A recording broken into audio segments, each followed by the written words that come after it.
Salut les amis, alors bienvenue pour cette nouvelle vidéo. Aujourd'hui on va parler du bouturage et notamment du bouturage de sol. Il y en a un juste derrière moi, il est magnifique, regardez un petit peu, bon certes il n'y a pas de soleil, mais on profite quand même des belles couleurs ensoleillées de ce super sol. Alors je vous laisse découvrir ça tout de suite après l'introduction, c'est parti!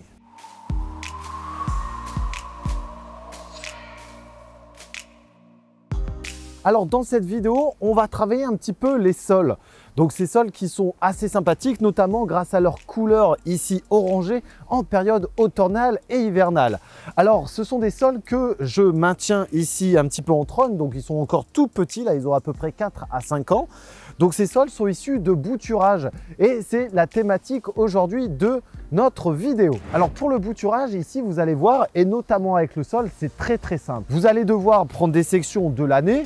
Donc là ici c'est le cas ici avec toutes les ramifications proposées parce que chaque année je viens tailler ce sol ici tétard ou alors qui sera tétard par la suite pour en faire des boutures et faire différentes palissades ou alors proposer des tuteurs aux plantes ou alors faire de la décoration d'intérieur. Enfin bref, il y a tout un tas de choses ici à effectuer ici avec de la bouture de sol. D'ailleurs, vous devez certainement connaître l'eau de sol ou alors la macération de sol qui va vous permettre, si vous faites d'autres types de bouturage, d'utiliser cette eau pour favoriser la rhizogénèse. Donc la rhizogénèse, c'est l'apparition des racines. C'est un mot que j'emploie suffisamment dans les vidéos. Maintenant, vous devriez le connaître.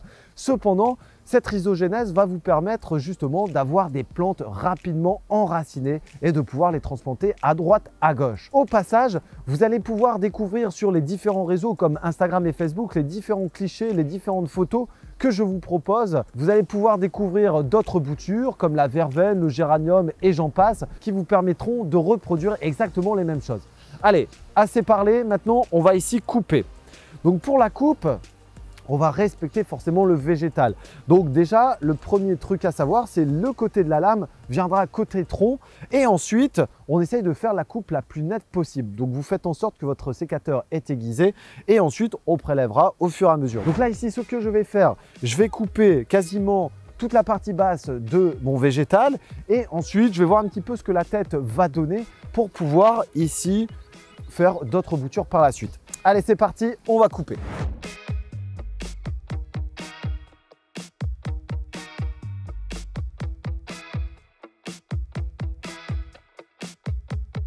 Alors tout ce que je coupe là actuellement, ce sera par la suite des futurs pieds qui seront identiques à celui-ci. On va recréer un clone. Alors ici, comme on va créer des clones, si le pied mère est malade, forcément le clone sera malade aussi. Donc attention à ça.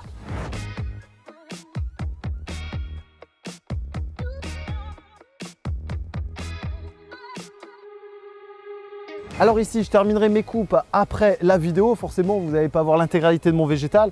Cependant, vous avez bien compris, on vient couper au plus près du tronc sans éviter les chicanes.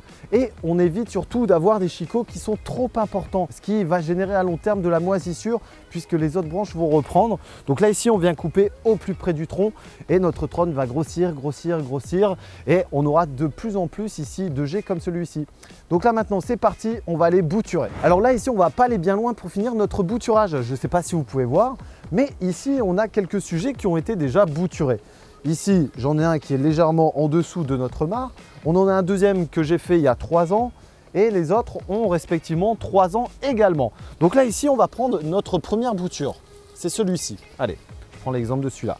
On va garder ici des tronçons quasiment de la même taille que les autres. Donc, on va être quasiment sur 80 à 90 cm. Donc là, on va faire une coupe nette en respectant le sens forcément foliaire. Le sens foliaire, ici, c'est le sens où les bourgeons vont pointer, c'est-à-dire où les futurs jets apparaîtront par la suite. Donc là, ici, on a une coupe nette. Cette coupe nette va me permettre justement l'apparition de racines au cours des mois qui vont arriver. Sachez que les racines vont arriver avec une température favorable et également une luminosité plus importante. Je veux dire par là qu'avec le rallongement des jours qui arrivera après le mois de décembre, on va avoir ici une stimulation racinaire qui va nous permettre un ancrage et ici de me donner par la suite des sujets aussi beaux. Donc là, on a juste uniquement à l'enfoncer ici sur une vingtaine de centimètres et le tour est joué. Donc là, voilà. Si vous avez des tigelles sur votre bouture, vous allez les supprimer. Bien que dans un long terme, ça pourrait être sympathique. Cependant, nous, on veut que ce soit des bourgeons qui démarrent. L'idée de faire une sorte de chapeau. Donc ça, on va les supprimer et on va planter aussitôt tel quel. Alors vous avez vu, ici on a déjà fait 3 boutures de sol, c'est très simple, ça prend que quelques minutes. En plus ça donne de quelque chose de très joli, on va pouvoir faire une densité très importante et on va surtout aussi pouvoir faire du fascinage. Alors ça on en verra par la suite dans les autres tutos, vous allez voir c'est quelque chose d'incroyable. Vous allez pouvoir faire cela avec du sol pleureur ou alors du sol des vanniers. Il y a tout un tas de sols sur lesquels vous allez pouvoir faire du bouturage comme celui-ci. C'est presque valable pour les autres espèces d'arbres, cependant il y a d'autres techniques et vous allez voir que la période ici de bouturage n'est pas la même. Le sol c'est très facile, ça prend quasiment à tous les coups. Cependant les autres sujets ce n'est pas pareil, mais on verra ça par la suite dans les vidéos. Je vous laisse vous abonner ici et découvrir les vidéos là et là.